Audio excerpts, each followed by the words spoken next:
मित्रांनो, तुमचं स्वागत आहे माझ्या मराठी नेस्ट या यूट्यूब चॅनलवर. आपण पाहणार आहोत बिग बॉसच्या घरातील घडामोडी. दुपारी घराची आवराआवर चालू असताना जान्हवी घनश्यामला सांगते की जा बाहेर जाऊन सांग ते टॉवेल आणि शूज कोणाचे आहेत तेवढे उचलायला सांग.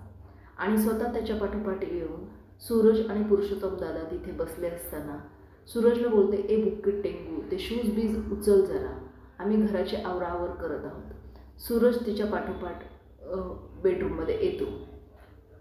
वैभव त्याला विचारतो, हे शूज तुझे आहेत का? त्यावर सूरज बोलतो की नाही, हे शूज माझे नाही आहेत. त्यावर जान्हवी त्याला बोलते, ठीक आहे, ते नीट लावून ठेव जरा तुझ्या बाजूला. त्यावर सूरज बोलतो की नाही, ते माझे नाही, तर मी का लावू? ज्याचे आहेत त्याला सांग. त्यावर वैभवला सूरज बोलतो की जर ते माझे नाही आहेत तर मी ते का लावू? त्यावर जान्हवी बोलते की मग नीट सांगायचं जरा, नीट सांग जरा, एवढंच बोल की ते माझे नाही आहेत. त्यावर सूरज बोलतो, मी तुला तेवढंच बोललो. दुसऱ्या व्हिडिओत आपण बघत आहे की सूरज उभा आहे आणि निकी मेकअप करत आहे. निकी त्याला बोलते की हे माझं सामान घेऊन तू वॉशरूममध्ये चल. त्यावर सूरज तिला बोलतो की नाही निकी, इथंच असू दे, इथंच कर मेकअप. ती बोलते नाही, मला वॉशरूममध्ये जायचे, प्लीज चल ना रे तिकडं, हे सामान घेऊन प्लीज एकतरी पकड ना.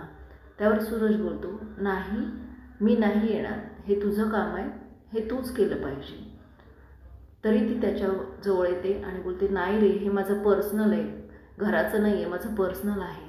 तरी त्यावर सूरज ठाम राहतो आणि तो बोलतो की नाही, उलट घराचं असतं तर मी केलं असतं, हे तुझं पर्सनल काम आहे, त्याच्यामुळं तूच केलं पाहिजे. त्याच्यावर धनंजय येतो आणि बोलतो, बरोबर आहे निकी, हे तुझं पर्सनल काम आहे, हे तूच केलं पाहिजे. वर्षाताई पण सूरजला शाबासकी देतात की तू तुझ्या भूमिकेत आला आहेस आणि तू ठाम उभा राहिलास. अशा पद्धतीने सूरज दोघींनाही त्यांची जागा दाखवून देतो. व्हिडिओ आवडला असेल तर लाईक, शेअर आणि सबस्क्राईब करा आणि कमेंट करायला विसरू नका.